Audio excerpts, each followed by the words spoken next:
There are three events in UFO history that have made this motion picture possible. In the 1950s, Trevor James Constable unlocks one of the mysteries of UFOs.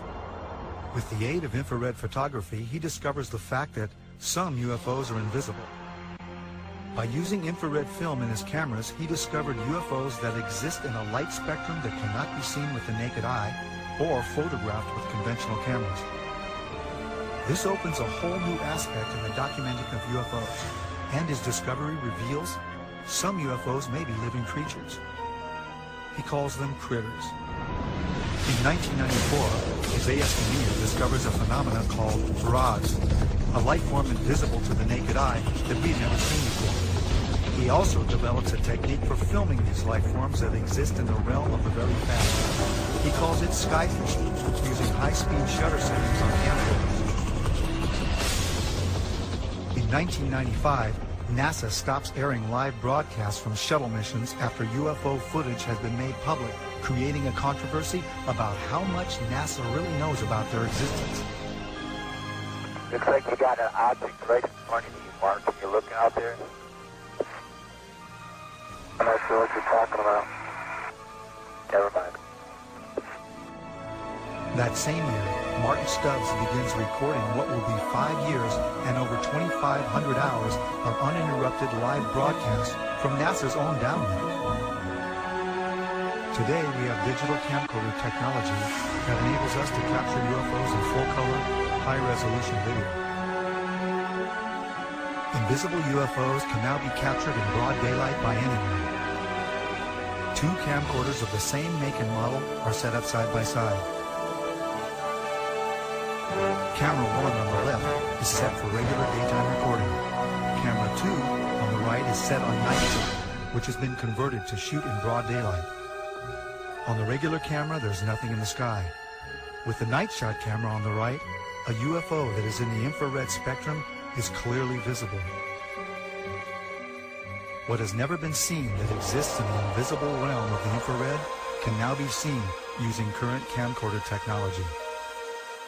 Using this new technology for filming UFOs invisible to the naked eye, someone out there will eventually capture the best UFO or rod footage ever, and probably in high-definition video. UFO research, however, is only a part of the story. I think it's long past time to open this up to the public. Give us information to the young people of the world in this country. They want to hear it. They want it. Give it to them. Don't hide it and tell lies and make stories. They're not stupid. Eventually, there's going to be something happen that it will make all of them have egg all over their face. And they're going to have to admit that they haven't been truthful at all.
The nations of the world will have to unite.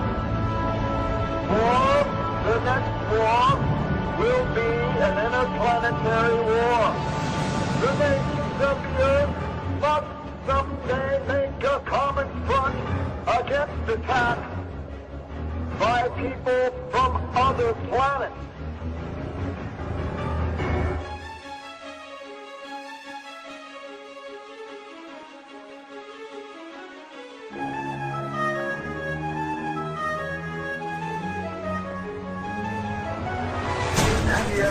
plans went into action against unidentified aircraft in the Los Angeles area, ordered by the 4th Interceptor Command at 2:25 a.m. The unidentified object moved slowly down the Pacific coast from Santa Monica and disappeared south of Long Beach. Searchlights closely followed the object down the coast and kept it centered in their trail. Shells frequently could be seen bursting near the object, but none appeared to hit it. The shooting stopped about 3:30 a.m. Approximately 20 minutes after the firing died down, the ship returned and headed westward from Long Beach toward Santa Monica. The guns went into action again, hurling round after round of shells at the object. The second barrage appeared to be closer to downtown Los Angeles, since watchers could hear the concussion of the guns more clearly and the flash of bursting shells was brighter. Then the ship disappeared for the second time over the ocean. We return you now to CBS in New York. That was Byron Palmer on the West Coast.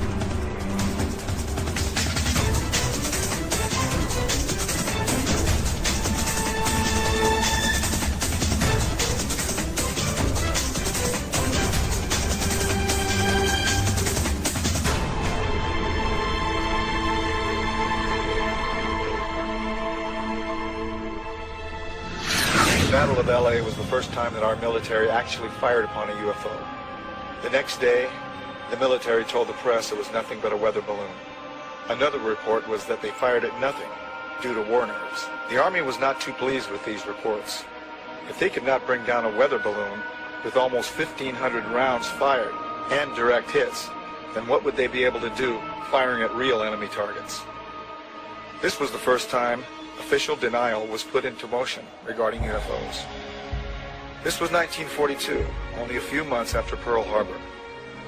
Our distinguished guest for this evening is Dr. Willie Lay.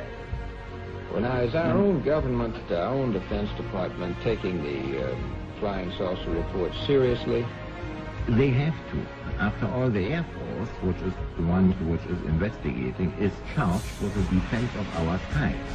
So if there's anything in the skies which they don't know and cannot account for, it makes them understandably uneasy. Major Donald E. Kehoe, a retired Marine Corps officer, insisted that the Air Force knew more than it was telling. We are being observed by some type of device which is ahead of us, far ahead of us, and is probably controlled by a highly advanced superior civilization. It has reached the point where many people in the Air Force have the same conclusion. In fact, the Air Force at one time had a top-secret estimate that these things were interplanetary spaceships. Right now, if you report having seen a flying saucer, you open yourself up to ridicule too, which is something which is deplored by the Air Force. In other words, members of our audience who might, for one reason or another, see a flying saucer can make the reports to the Air Force and be rendering a service now, and not invite ridicule. Yeah. Instead of being a subject for ridicule and a big joke, actually is a serious matter which could affect the lives of all of us. Actually, most people who report a UFO sighting are patriotic citizens who have been mystified by something that they've seen, and through a patriotic sense, report it to the local law enforcement officials or to the United States Air Force base near them. The first reports were brought in by quiet and sober citizens, like Frank Manor. I looked north of me, and there looked like a fallen star. The air was red, and kind of coming down, and on about a 45. And so then I watched it, and I was going to see if it landed, and then maybe go down and see what it was.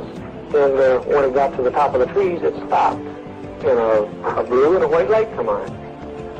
And I looked at it, and I thought I was seeing things.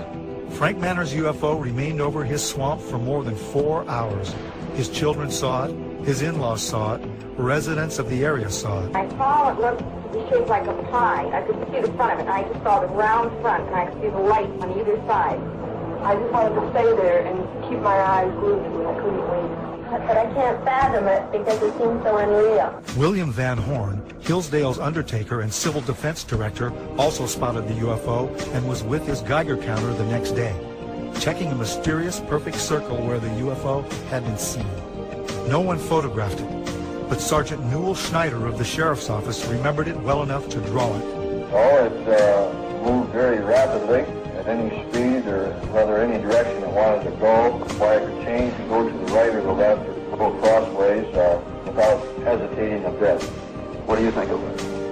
Well, if they call it a flying saucer, that's what it is. The Air Force sent its chief scientific consultant on UFOs, Professor J. Allen Hynek, to check the Michigan sightings. Dr. Hynek agreed that the good citizens of Michigan had seen something in the marshlands. He thought they had seen marsh gas.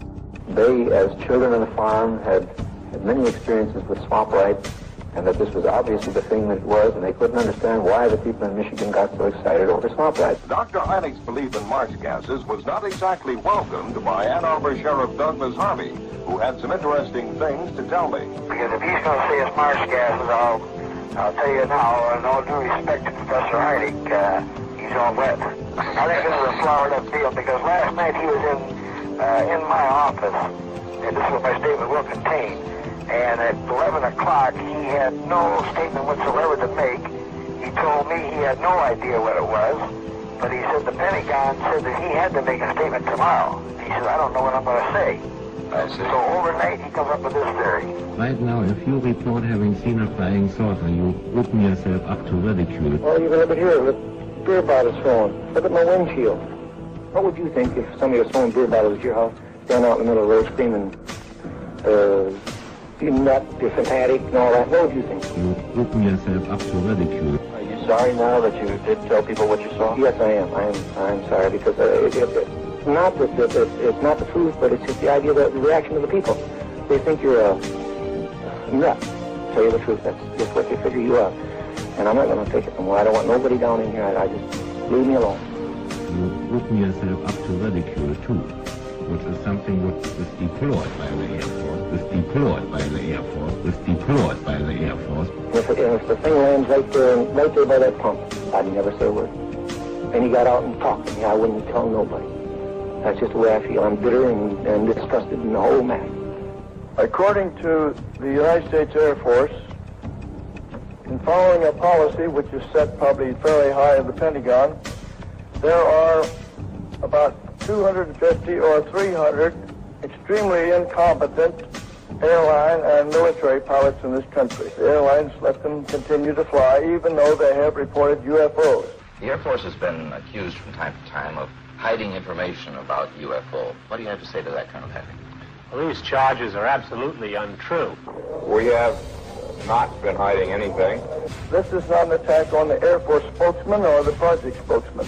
They are simply following orders to explain away all UFO sightings as quickly as possible when they become public and deny that UFOs really exist. UFOs were fairly new, and even though there had been sporadic reports throughout the late 1800s and early 1900s, they were simply nothing to worry about. Flying saucers had been reported and photographed worldwide. They were not an issue because the sightings, although seen by pilots and close to Army bases, did not seem to pose any kind of threat. They were simply passed off as strange lights or sightings of atmospheric and weather anomalies by untrained civilians who were seeing things that were easy to explain. After the attack on Pearl Harbor, it became apparent that our military needed to control who or what flew into our airspace. Radar was the newest technology for detecting anything in our skies that was not acknowledged to be our aircraft. The Battle of LA was an example of an unknown aircraft that was immune to all that our anti-aircraft guns could deliver. Nothing could bring this one object down. What was our military going to do to control this unknown threat? What would happen if the public found out these things were real and there was nothing we could do to stop them? The only solution was to deny that there was any kind of threat from something we had no control over, something we could not stop. The solution included an official denial that would last over 60 years. The Air Force and the CIA hired and commissioned the top astronomers, scientists, and experts of those times to become the authorities on the subject of UFOs. These experts appeared on national radio and television and gave the naive, gullible, and patriotic public the myth about UFOs. Astronomer Thornton Page was on a CIA committee that investigated UFO reports in 1952. Its conclusion? No evidence of UFOs. Even highly regarded astronomer Carl Sagan was placed by the Air Force as a consultant on a scientific panel to deny the existence of UFOs.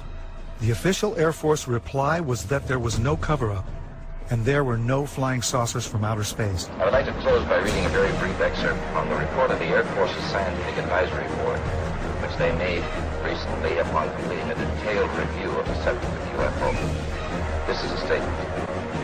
The committee concluded that in the 19 years since the first UFO was sighted, there has been no evidence that unidentified flying objects are a threat to our national security. This was to become the greatest story ever denied.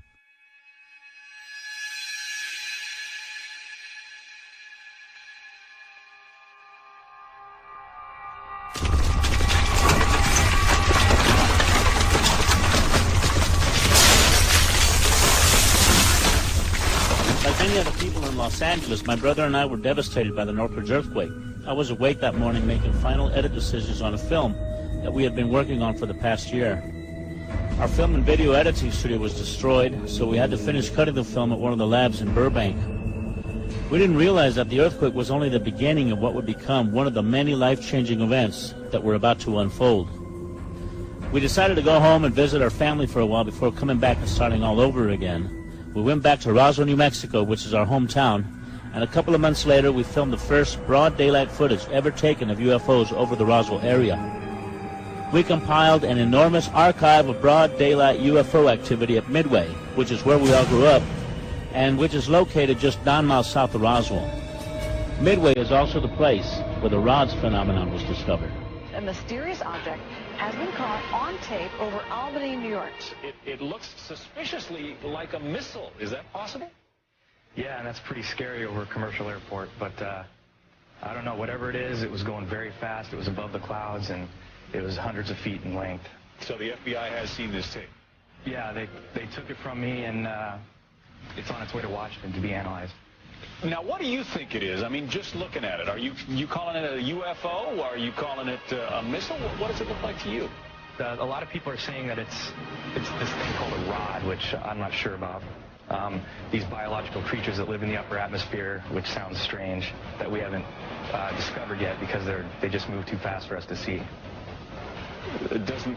So somebody's telling you that thing is an animal. Yeah.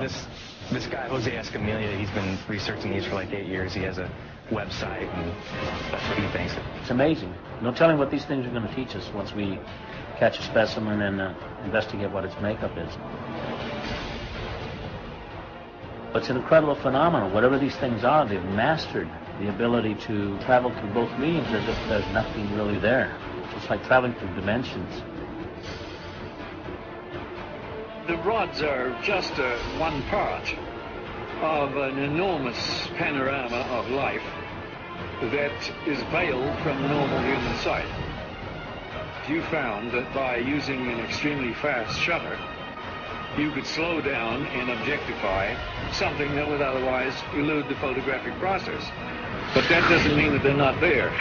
It just means that you need a device, an apparatus that will remove an optical limitation that you have. We don't reject the microscope because the microscope intensifies the power of human sight. Without it, the world of the microbe would not exist. But that wouldn't alter the fact that our entire environment, our entire living scenario, is really conditioned upon what happens in a domain that we cannot see directly. In my opinion, the same thing applies, and this will be verified in years to come, at the upper border of nature. But I realized at this point that it's very secret, that it was kept secret, because I asked him, what are you going to do with this piece of information? And he said, we always airbrush these out before we sell them to the public. So they're pesky little creatures appearing on this photograph they wanted to get rid of. This is a fact of the matter. We were really not sure after John flew whether or not there were critters, living critters out there somewhere. Critters that were captured by NASA on that mission, the STS-75, in 1996.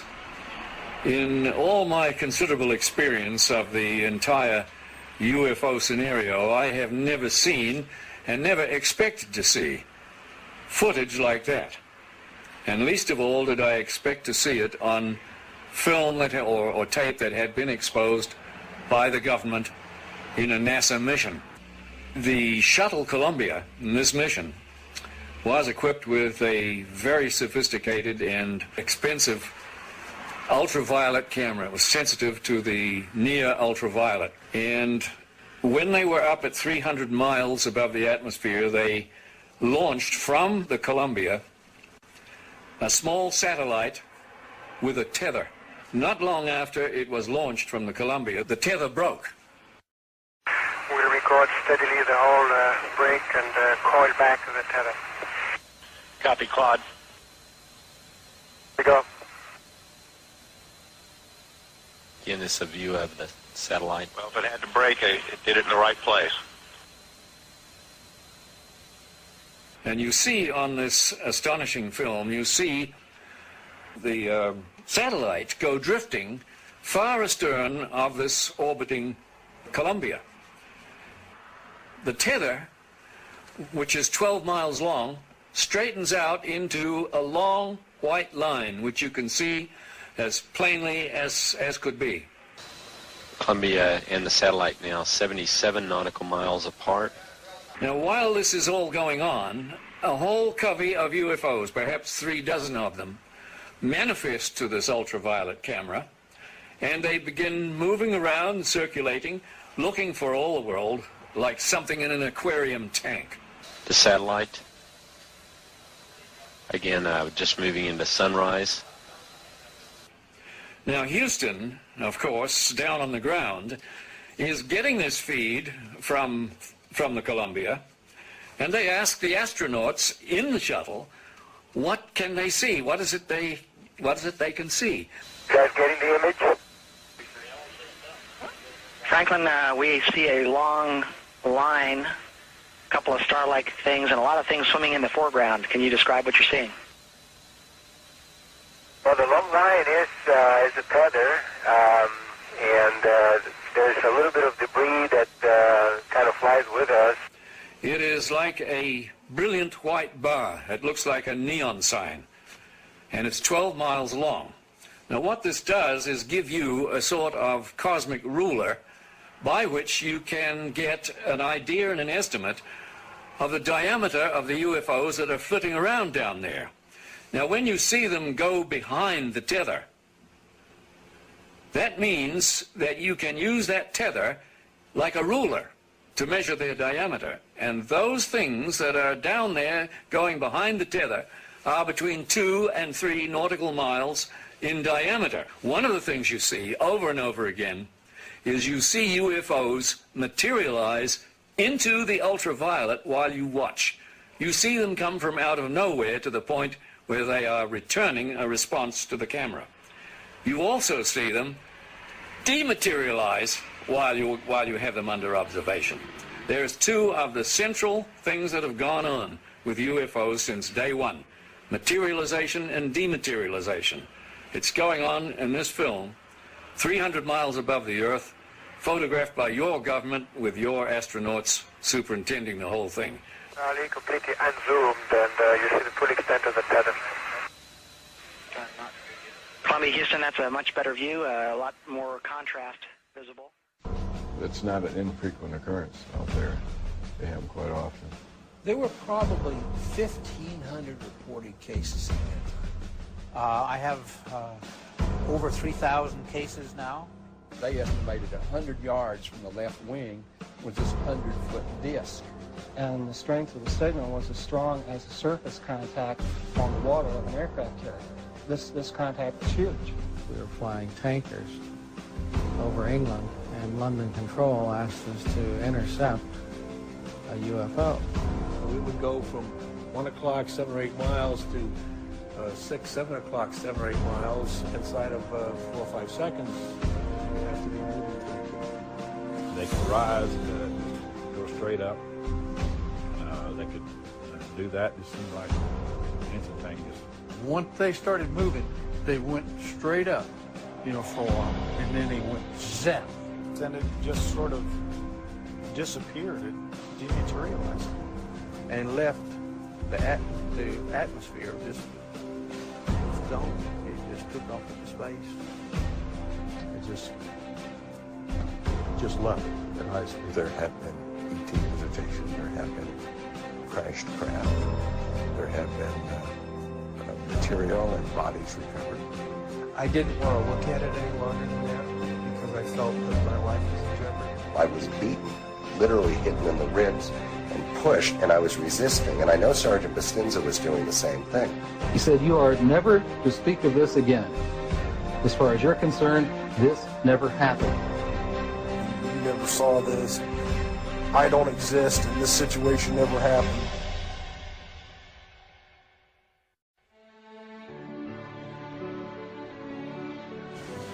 We are here today to disclose the truth about a subject that has been ridiculed and questioned, denied for at least 50 years.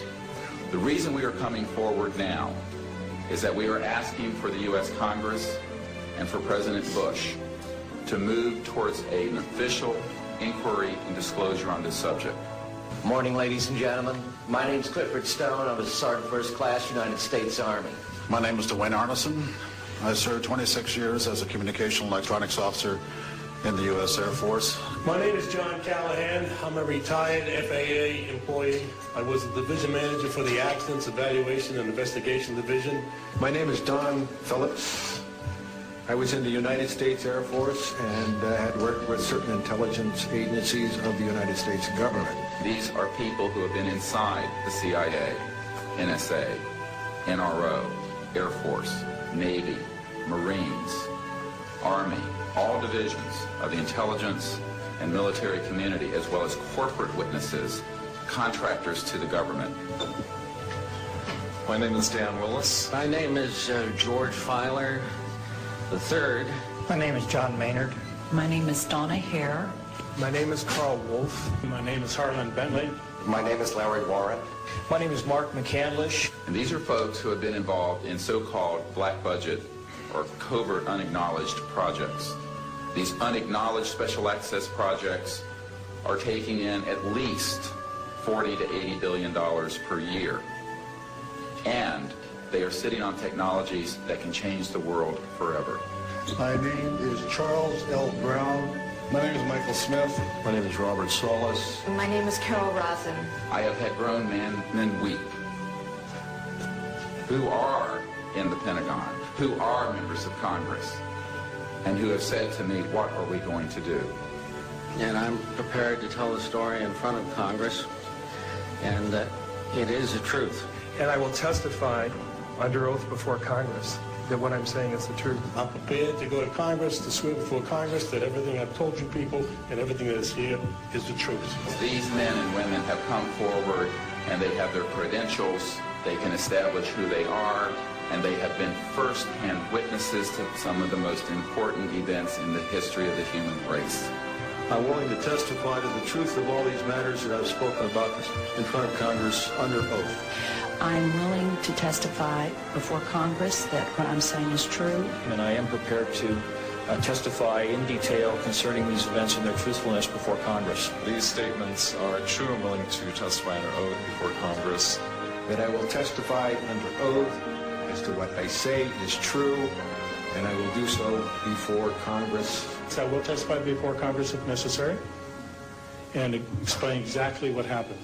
And I will testify before the Congress under oath about everything I have said and more. I have personally briefed a sitting director of Central Intelligence, James Woolsey, President Clinton's first CI director.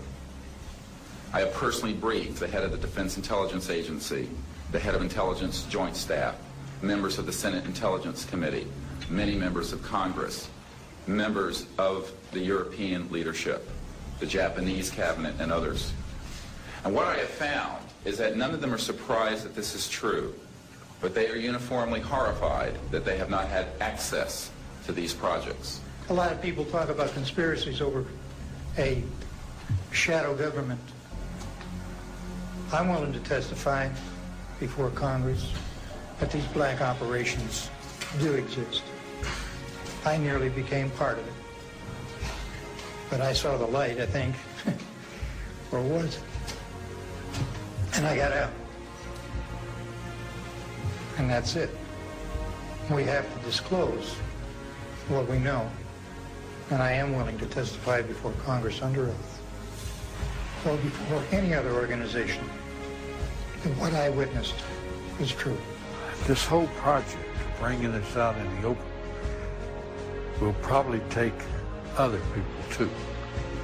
But myself, I'm 73 years old, and I've had a good life and no regrets. I've loved this country, and I've been a Christian all my life since I was about 11 years old. And so I believe God wants this known. And I believe the cosmos wants this known. I know we're not alone in the universe. I know that the absence of evidence is not evidence of absence. It's evidence that has been denied to the American people.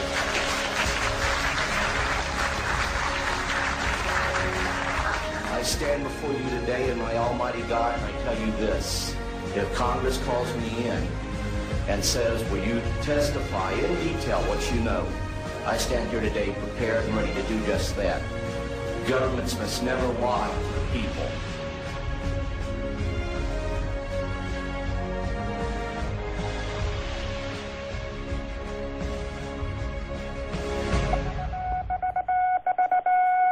Headline edition, July 8, 1947.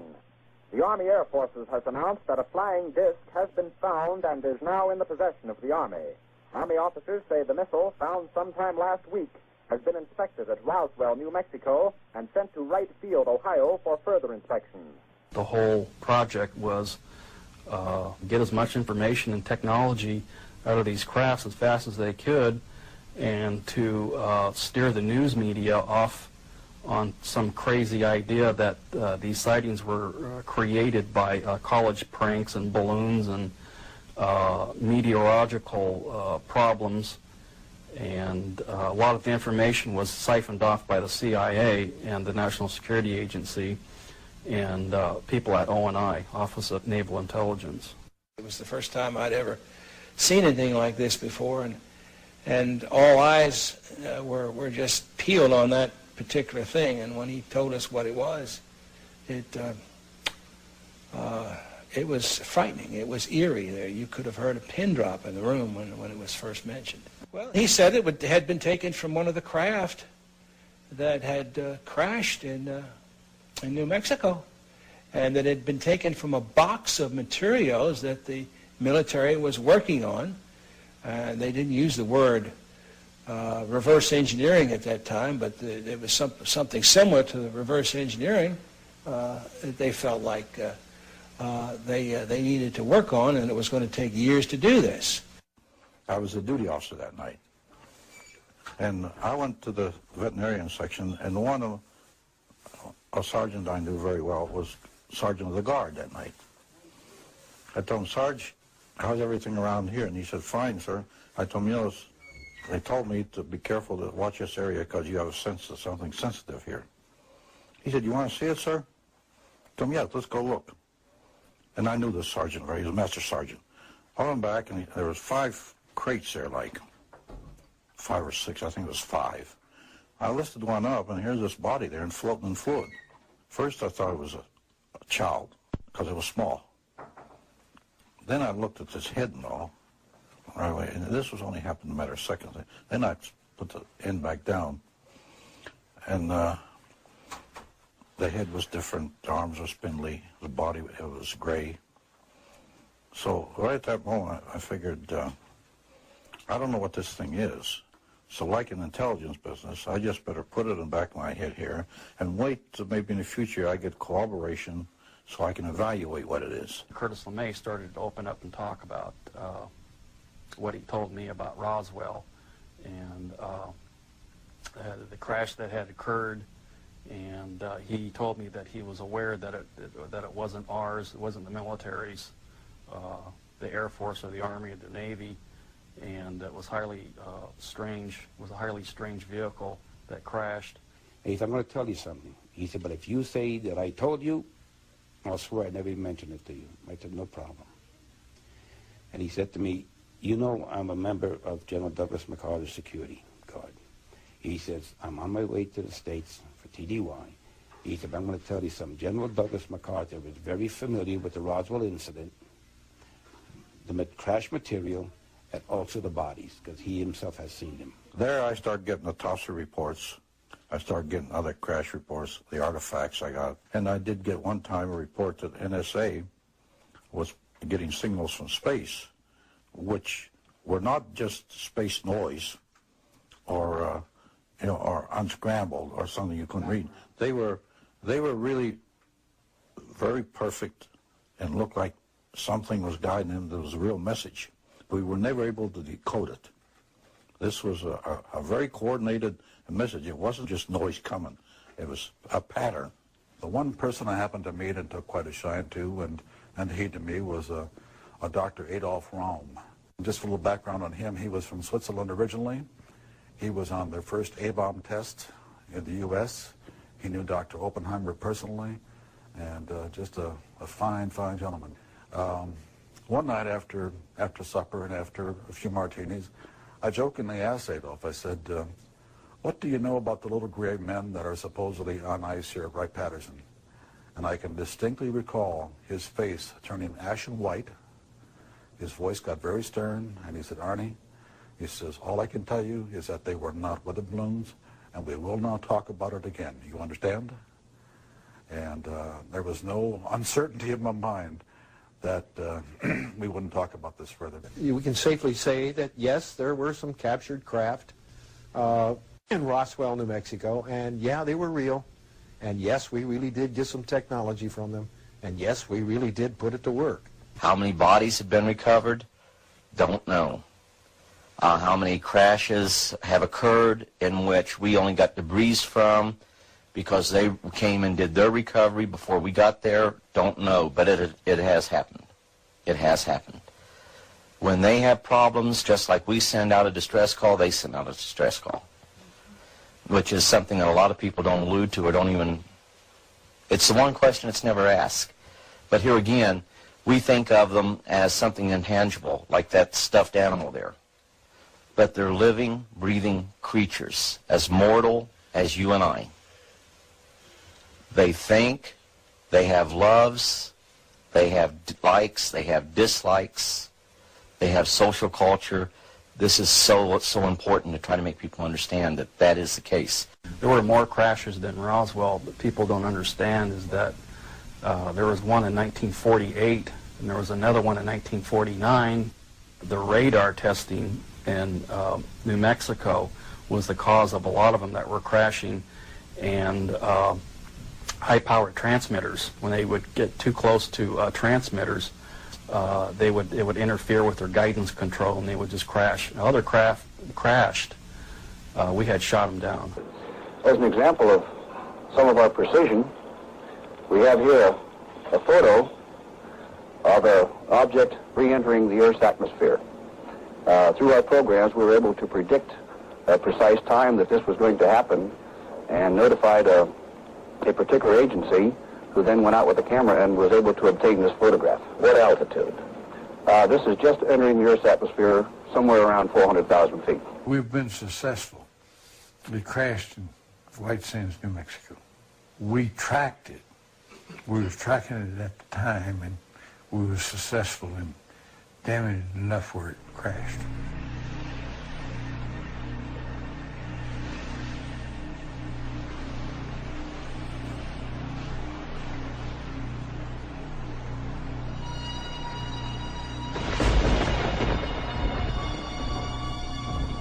I can verify, corroborated by the people that I have worked with and do work with now. I made a comment that was really funny at that particular point. I didn't really connect it with anything until later. He says, "You have no idea at all what we're about, do you?" And I told him, "No, sir, I don't." He says, "Well, someday the technology will be out there that has been totally back-engineered." Went right over my head at that particular point. When we gave the information out, we gave it out, and and insisted they take the patents. But also we put a little bit of a requirement on that. Requirement, feed it back to us for the competitive edge of the Army. Take the patents, make all the money you want, but give it to the American people and give it to the world. The Japanese, they interviewed me, and I told them when we put the integrated circuit out, we also gave it to you. Also had fiber optics laying there. They didn't know what these things were. They figured they were wires of some sort, but didn't know how they operate. The interesting thing that shows you that we have not achieved the point of where these fiber optics are is my dad would also hold them in his hand, and when he closed his hand around them, the ends would be glowing. So this means they contain their own energy. Hey, well, why would you need a fiber optic system in a spaceship? Well, okay, if suddenly everything in the vehicle suddenly becomes mass canceled, and even the electrons become mass canceled, it means that all of the telemetry that's going through your system is going to go out of haywire. It's going to be like suddenly the system goes through a phase change and everything's superconducting. Why use fiber optics? Because photons have no mass, supposedly. So they're unaffected. So it means that any information, any telemetry that you send back and forth to your computer, it doesn't matter if the computer functions at a superconducting level because it just makes it faster, more efficient, smarter. But you want to be able to control the aircraft so it doesn't crash. What's the best way to do it with fiber optics? A second innovation involves the delicate task of monitoring composite surfaces against pressure, stress, strain, and chemical decomposition. This is often achieved through a series of Bragg rating sensors located along lengths of fiber optics which are embedded into composite materials. However, NASA has increased the sensing locations exponentially from what is currently available. Applications for the macrofiber composite are almost limitless. They had a big black curtain that divided the hangar into two different areas, and that behind these curtains was another big area, and inside this area they had all the lights turned off, and they go in, they turn the lights on, and here are 3 flying saucers floating off the floor. No cables suspended from the ceiling holding them up, no landing gear underneath, just floating, hovering above the floor. Deanne Davis with United Press International. Could you please address the vehicle that there was a drawing displayed of? Why would this vehicle be on display at an air show? We said there were 3 vehicles. The first one, the smallest one, the one was partially taken apart, the one that was shown in the video that was running in this hangar, November 12, 1988 at Norton Air Force Base, was about 24 feet in diameter at its widest part, right at the base of that flange. In a few instances, I can say there are clearly over-unity electromagnetic devices, things that produce more electrical energy out than in. This is an alien reproduction vehicle, and just to be clear, this means that it is based on advanced anti-gravity and zero-point energy propulsion systems. The next biggest one was 60 feet in diameter at the base. There are corporations such as SAIC, Lockheed Martin, Northrop, and others that deal specifically with advanced energy and propulsion systems connected to UFOs. And I think that what has happened, from the best we can tell, is that we have lost control of these projects from a constitutional law perspective because the infrastructure within military intelligence and corporate channels is so well funded. Oh, by the way, and the largest of 3 vehicles was about 120 to 130 feet in diameter. And that's massive. Think about it. It's just huge. The reason it's called alien reproduction vehicle is that it's based on the study of extraterrestrial vehicles, but it is manufactured by human military intelligence, aerospace contracting arrangements. We are not in Kansas anymore.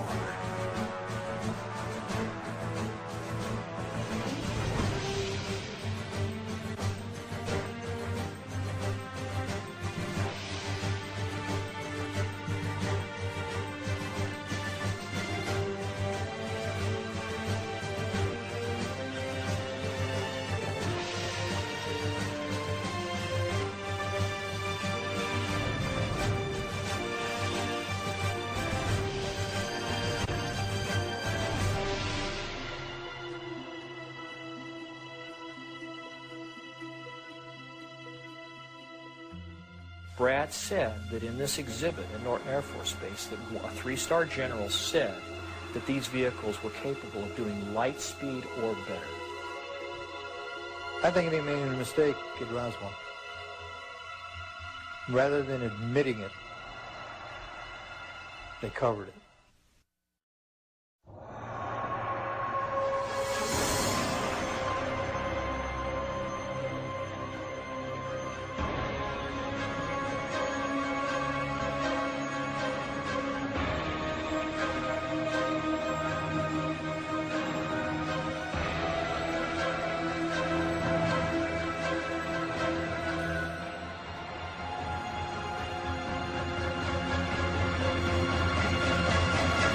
Our moon is an object that exists in our immediate space.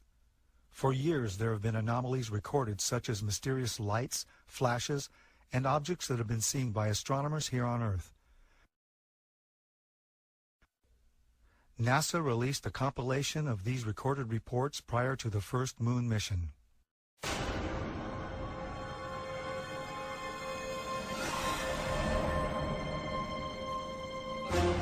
Gemini 7 here, Houston 98. Last clear, 7, go ahead. Philadelphia, 10 o'clock high. This is Houston, say again, 7? I said Philadelphia, 10 o'clock high. Roger. Building control here again. The reference in that conversation was bogey. It was Borman who reported sighting the bogey. This is Gemini Control Houston at 4 hours, 24 minutes into the flight. Well, as far as the moon is concerned, I think they found when they got up there that there was already somebody there. And I wouldn't want to say any more than that. But they got out of there and they haven't been back. But I have seen certain documents and read certain reports that indicate that there's somebody already there that knows a lot more than we do and would be willing to run us off if we didn't go on our own. I doubt that we will go to the moon again. It has been argued that the moon could be used as an indicator of extraterrestrial visits to our solar system. Unfortunately, the detection of ET artifacts on the moon is outside the interests of most mainstream archaeologists, as archaeology tends to adhere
photo lab in the restricted area, and this was between missions.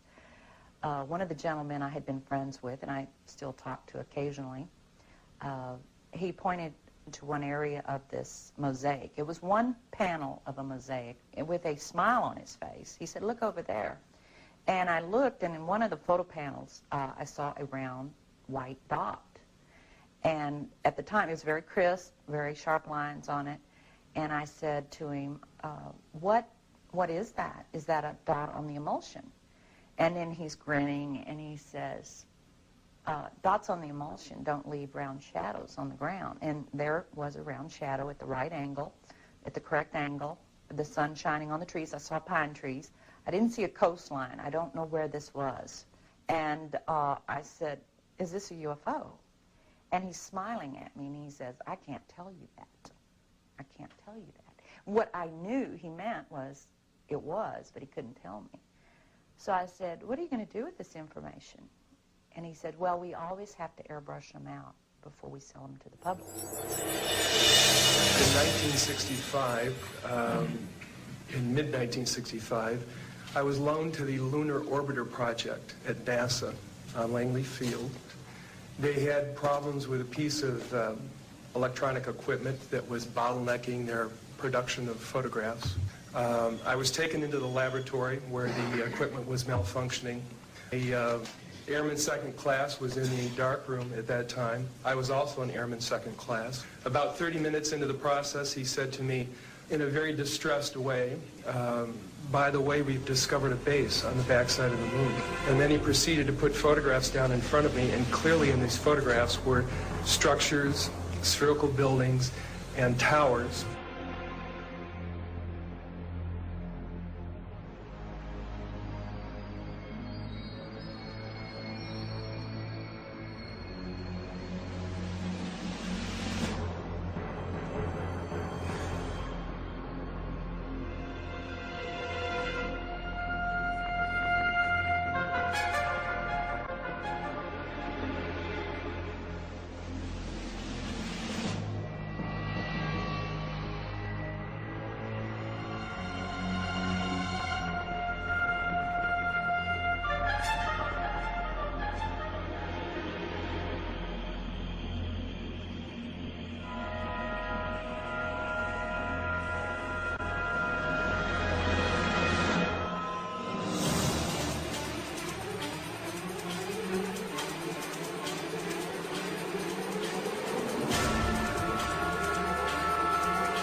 Always airbrush these out before we sell them to the public. Mosaics and showed this base, which had geometric shapes. There were towers, there were spherical buildings, there were very tall towers and things that looked somewhat like radar dishes, but they were large structures. If I compare it to what I'm seeing now, because I do have photographs that have artifacts in them that are similar to what I saw, they're massive. Some of the structures are, half a mile in size. So they're huge structures. Some of the buildings seem to have very reflective surfaces on them. A couple of structures that I saw reminded me of cooling towers at power generating plants. They had that sort of a shape. Some of them were just very, very straight and tall with a flat top. The particular shot that I saw, there were several clustered together over a landscape, a fairly large landscape.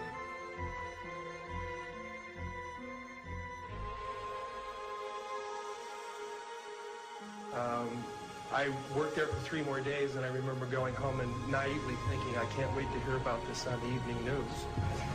And here it is, more than 30 years later, and I hope we hear about it tonight. And I will testify under oath before Congress that what I'm saying is the truth.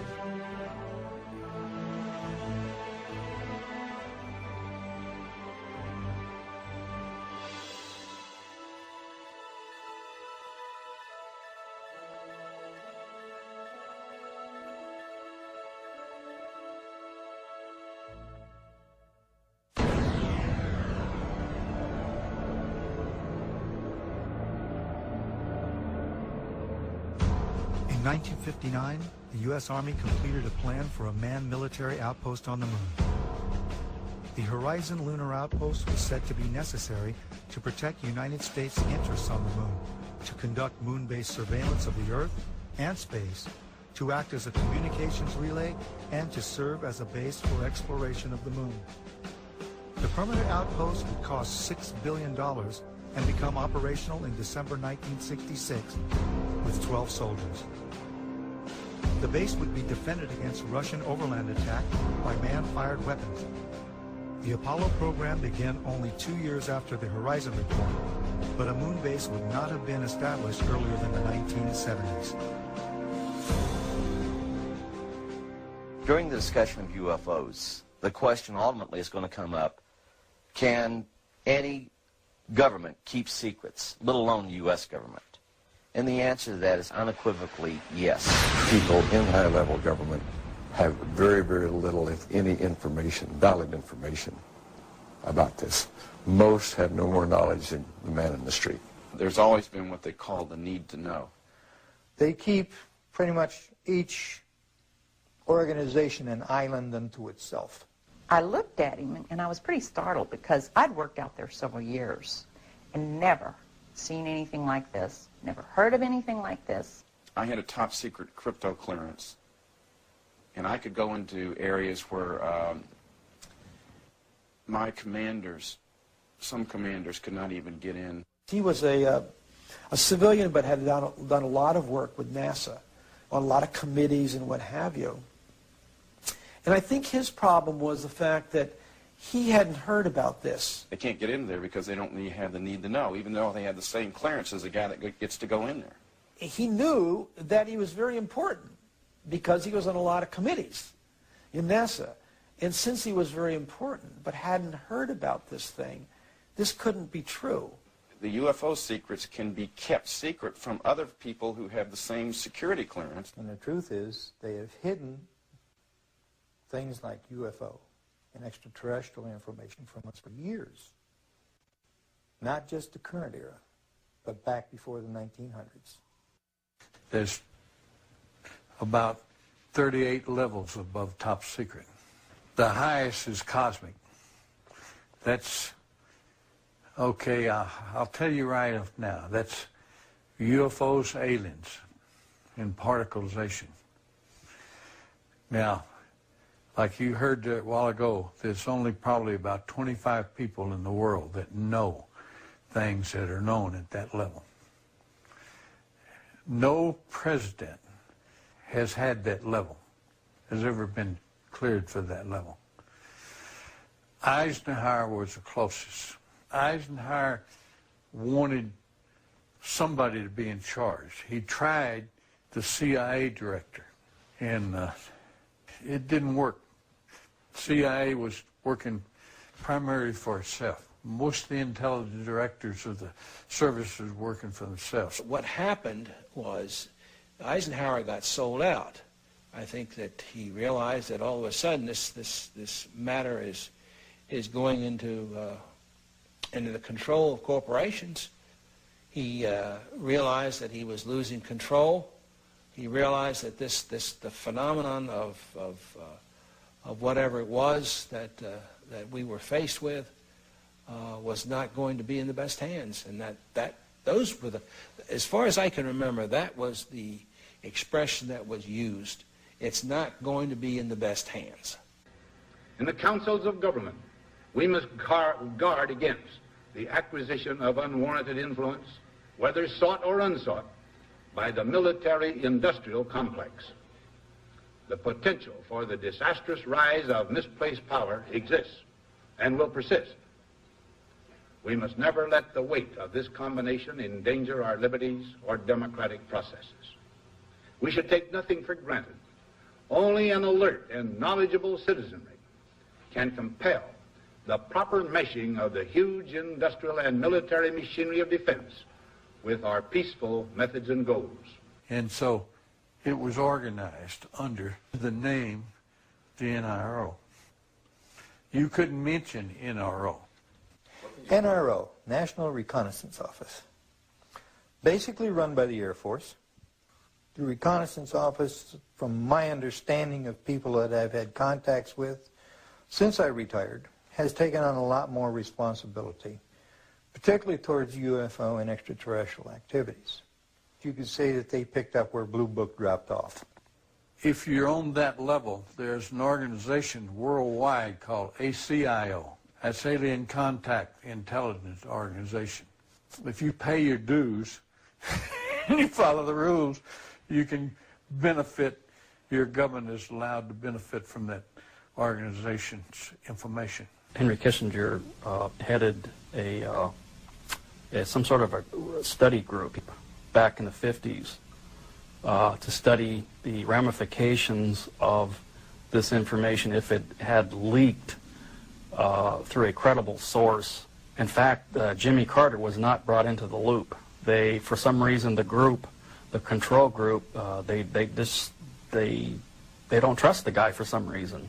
They don't trust Jimmy Carter. They were afraid that he would come out and make statements, blanketed statements to the news media. I was contacted by Ms. Marcia Smith, who was the director of the Science and Technology Division of the Congressional Research Service. She asked to meet with me, and I met with her, and she informed me that President Carter, upon taking office in January of 1977, held a meeting with then the Director of Central Intelligence, who was George Bush Sr., and demanded that the Director of Central Intelligence turn over to the President the classified information about unidentified flying objects and the information that was in the possession of the United States intelligence community concerning the existence of extraterrestrial intelligence. This information was refused to the President of the United States by the Director of Central Intelligence, George Bush Sr.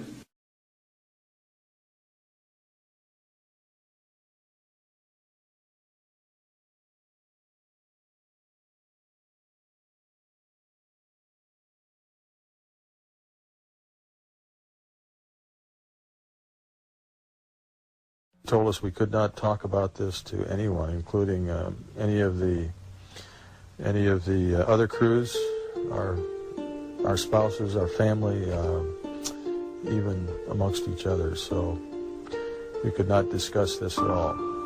In the military, they do ridicule you, and I was ridiculed a few times.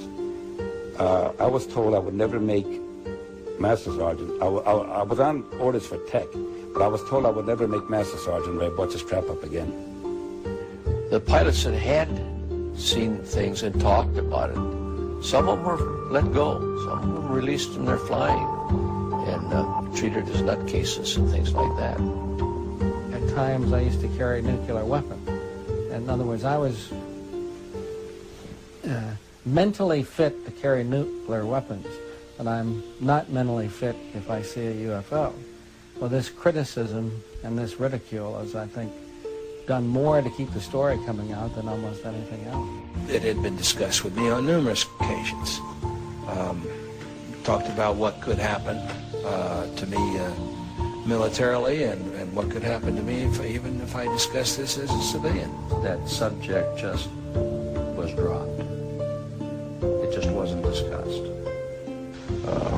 Anything to discredit you, and you'd never get a promotion, and I'd spend the next 3.5 years up the North Pole living in a tent checking weather balloons. I've made no money from this. I've got nothing but pain and suffering out of it, out of talking about it. I've been harassed at my home. This was used against me partially in losing a job once in teaching. I've had a hell of a time after I've told this story, but I continue to tell the story because I think it's important for people to understand that this sort of shit goes on in the government. He was sorry he wrote the book. He was sorry he exposed the family to the ridicule, to the lawsuits. It's been very tough on our entire family. He did not want to die, leaving us with these problems. Just hope that the future people such as yourself and me will know what to do with this type of knowledge that this man brought forward. I do say that he is the first man to come forward in a high capacity.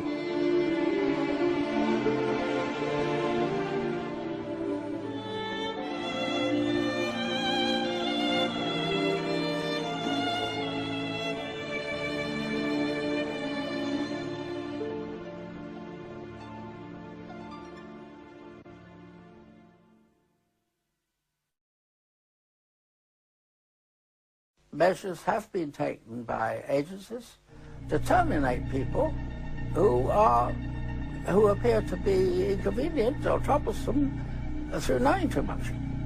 I would go interview people that claimed they had seen something and try to convince them they hadn't seen something, or they were, hallucinating or something. Well, if that didn't work, another team would come in and give all the threats and threaten them, their family, and so on and so forth. And they would be in charge of discrediting them, making them look foolish, or so on and so forth. Now, if that didn't work, then there was another team that put an end to that problem, one way or the other. Secretary of Defense Forstall was the first real powerful known person that was eliminated because he was going to release the information. And nobody has ever paid for that crime. That crime has never been really thoroughly investigated by forces to see what happened to him. But most people know that he was thrown out the window of the hospital, and he wasn't killed by being thrown out the window, but he never got up alive. He was talking about being erased. And I said, man, what do you mean, erased? He said, yes. He said, you will be erased. I said, how do you know all this? And there's something to that effect. And he said, I know. He said, they'll go after not only you, he said, they'll go after your family.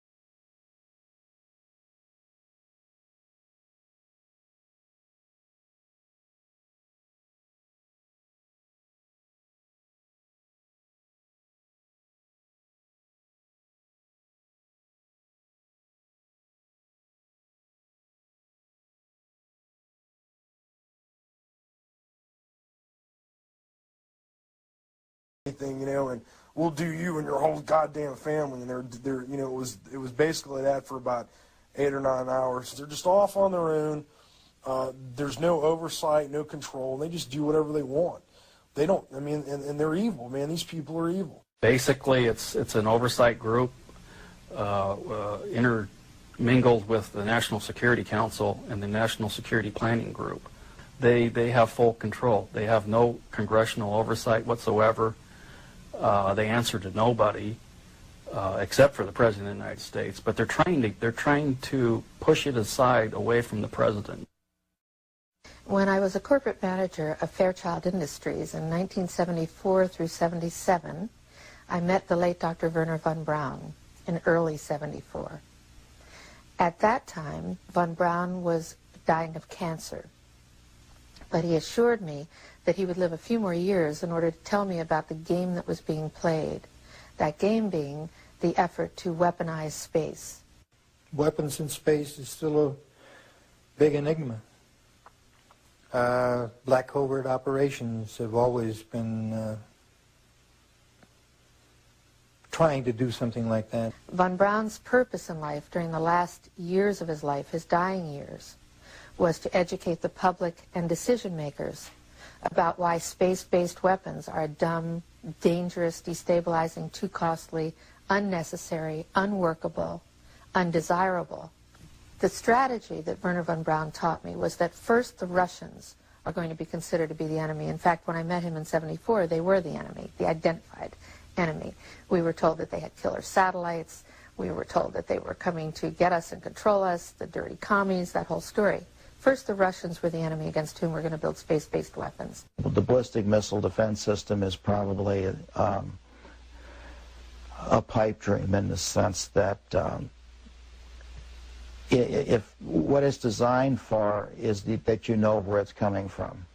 And when we had Russia, there was a 50-50 chance that you knew about where it would be coming from. In 1977, I was at a meeting in Fairchild Industries in a conference room called the War Room.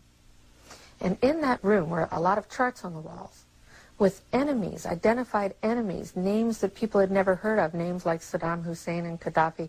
But we were talking then about terrorists, the potential terrorists. No one had ever talked about this before, but this was the next stage after the Russians against whom we were going to build space-based weapons, these terrorists. They wanted a weapon system they could put in space that would stop a ballistic missile. That was the concept. This is 1977, and they were talking about creating a war in the Gulf region when there was $25 billion in the space-based weapons program that yet had not been identified.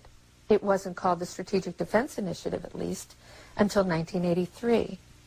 This weapons system then had obviously been going on for some time that I didn't know anything about.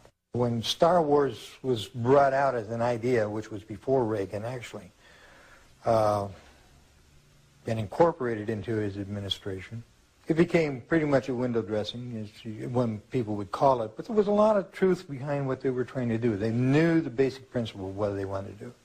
So I stood up in this meeting in 1977 and it said, I'd like to know why we're talking about space-based weapons against these enemies. I'd like to know more about this. Would somebody tell me what this is about?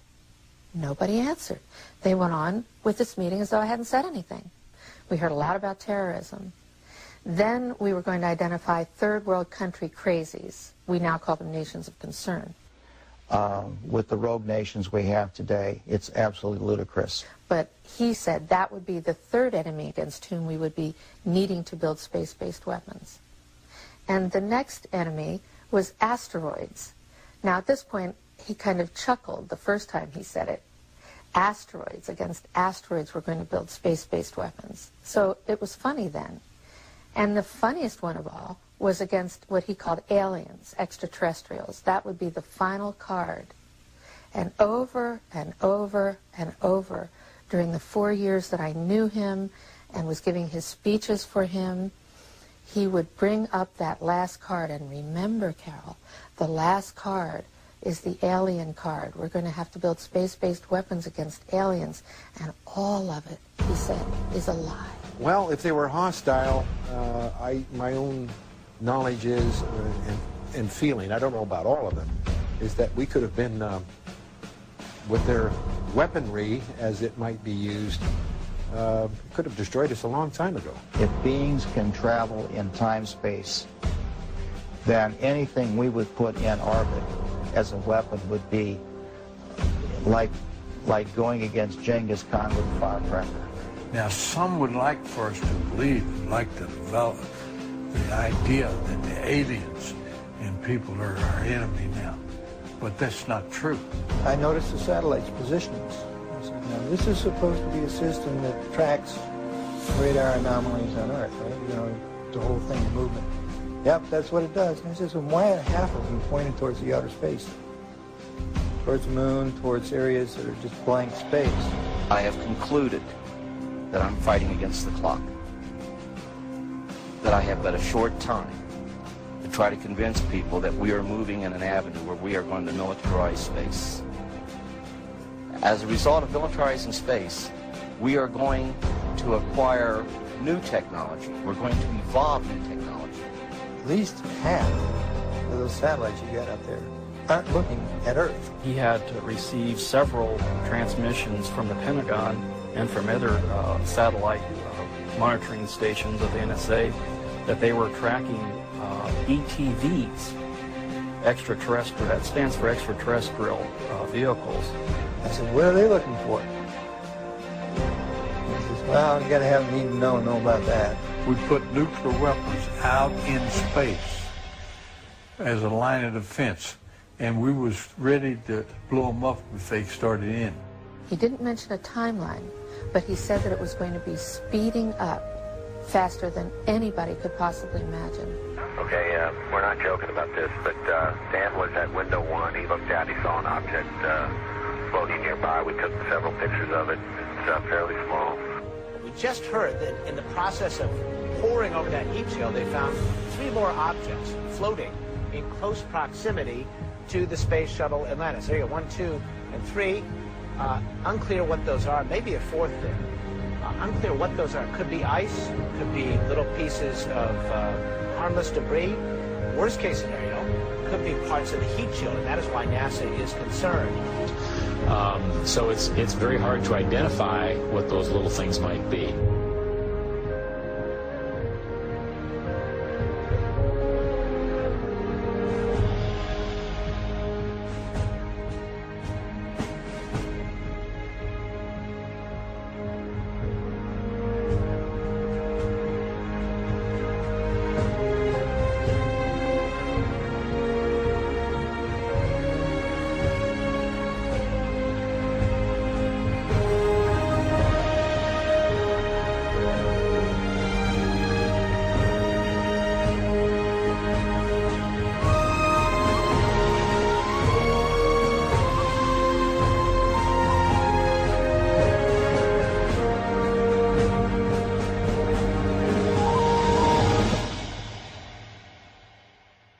We are going to acquire new technology. We're going to evolve new technology that's going to lead us into interstellar travel. As a direct result, we will become a threat to them unless we spiritually grow also. Air Force Space Command, Masters of Space. June 9th, 2006. Air Force Space Command was crucial in Zarqawi hit. Air Force Space Command news release. Air Force Space Command delivered space combat effects for the precision strike that resulted in the death of terrorist leader Abu Musam al-Zarqawi, head of Al-Qaeda in Iraq. A global positioning system-aided GBU-38 Joint Direct Attack Munition was one of the 2 munitions used in the bombing of Zarqawi's last safe house. An artist concept shows a GPS satellite orbiting Earth. We have to credit Lockheed Martin for this one, folks. Once again, GPS-aided munitions played a significant role in the success of an important operation, said Brigadier General Donald Alston, Director of Air and Space Operations, or AFSPC. We provide communications, navigation and timing, intelligence, surveillance and reconnaissance, and missile warning. Our mission is 365 days a year, 24 hours a day, 7 days a week, providing space effects to the warfighter, said Vice Commander Major General Thomas Taberny. Air Force Space Command, Masters of Space. President George Bush is expected to issue a directive in the next few weeks giving the U.S. Air Force a green light for the development of space weapons, potentially triggering a new global arms race, it was reported yesterday. The new weapons being studied range from hunter-killer satellites to orbiting weapons using lasers, radio waves, or even dense metal tubes dropped from space by a weapon known as rods from God on ground targets. Space warfare experts said they expected the Bush administration directive to signal a shift in attitude towards exploring ways of affirming U.S. dominance in space militarily. In a memo that I wrote to President Bush last week, I stated that this campaign will persist until our goals are met, and they are as follows. That we have open, honest hearings on the subject in the U.S. Congress.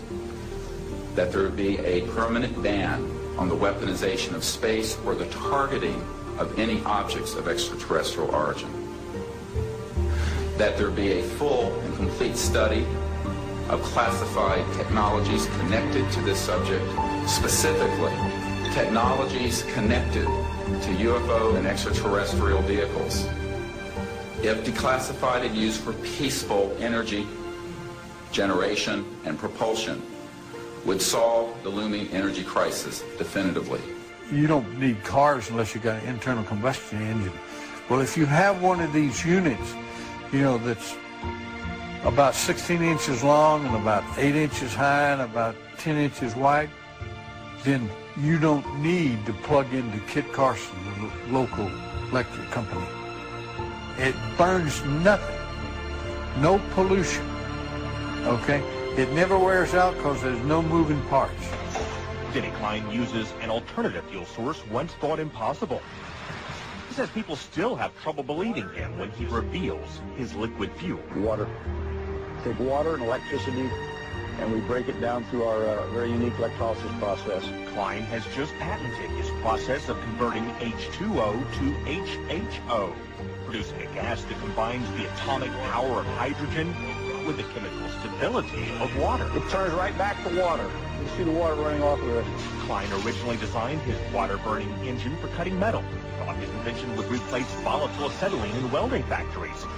And then one day, as he drove to his laboratory in Clearwater, he thought of another way to burn his HHO gas. On a 100-mile trip, we use about 4 ounces of water. Klein says his prototype 1994 Ford Escort can travel exclusively on water, though he currently has it rigged to run as a water and gasoline hybrid. Simply speaking, it can change the world by reducing our dependence on fossil fuels. These are equivalent to our... Pete Dominici is helping Klein take his hydrogen technology patents from a 2-room office in Clearwater to consumer markets around the world. You know what? Microsoft came out of nowhere, came out of the garage. Why not hydrogen technologies? The duo is already in negotiations with one U.S. automaker and the U.S. government. Their plans have grown from basic welding with water to powering the entire world from the safest and cleanest fuel on Earth. Members of Congress recently invited Denny Klein to Washington to demonstrate his technology. Now his company is currently developing a Hummer for the U.S. military that can run on both water and gasoline. I have concluded that it's based on a few people making a lot of money and gaining power. We have cartels. We have a whole set of cartels in an area, interlocking corporations, and behind this we have a few people who are quite wealthy and who own most things. It's about ego. Everybody's trying to be the big monkey. It's really as simple as that. Who's control of petroleum of the world? A lot of the people think that Iraq, Iran, and so on and so on. They don't. They don't. We control it. Us and the British interests and the other world interests. Well, some people refer to this the secret government. I would say that in terms of profiting from the status quo, big oil, there are certain geopolitical and financial infrastructures that would not welcome a definitive replacement to the fossil fuels. So what we get is the great Armageddon everybody's been dreading. The energy crisis going right now, in my view, will probably evoke a great Armageddon that we've all feared so long in about 2007. It's about a few people who really are playing an old, dangerous, costly game for their own pocketbooks and power struggle. People in power right now don't want us to know is that this free energy is available to everybody. We can tell, I will tell you, and we can prove this with other scientists who are ready to come forward, that we already have a complete replacement for any fossil fuels or ionizing nuclear power plants. We don't need them. We haven't needed them. Probably have not needed them since the time I was born.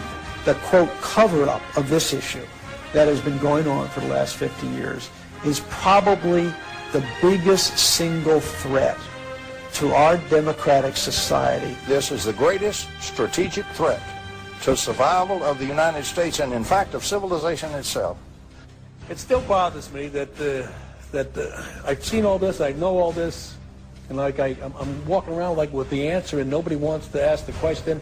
I think it's time for us to act, to end this charade. It's definitely time to make this disclosure on this. It's been kept secret too long. One of the things that I'm upset about is that good people are forced to do illegal things, and I believe that this information should be given to the American public. It's the discovery of the lifetime of humankind, isn't it? To find out that we're not here alone. People are walking around in a daze. They have no idea what is going on. The fools may blow the world from other causes, don't misunderstand me, but they're going to blow it from this cause. A shadowy government with its own Air Force, its own Navy, its own fundraising mechanism, and the ability to pursue his own ideas of the national interest, free from all checks and balances, and free from the law itself. Whatever activity is going on, to the extent that it is a clandestine group, a quasi-government group, a quasi-private group, it is without any type, as far as I can tell, of high-level government oversight. And that is a great concern. We have contact with aliens not originating from some foreign country, but from some other solar system. And I have been a party to that.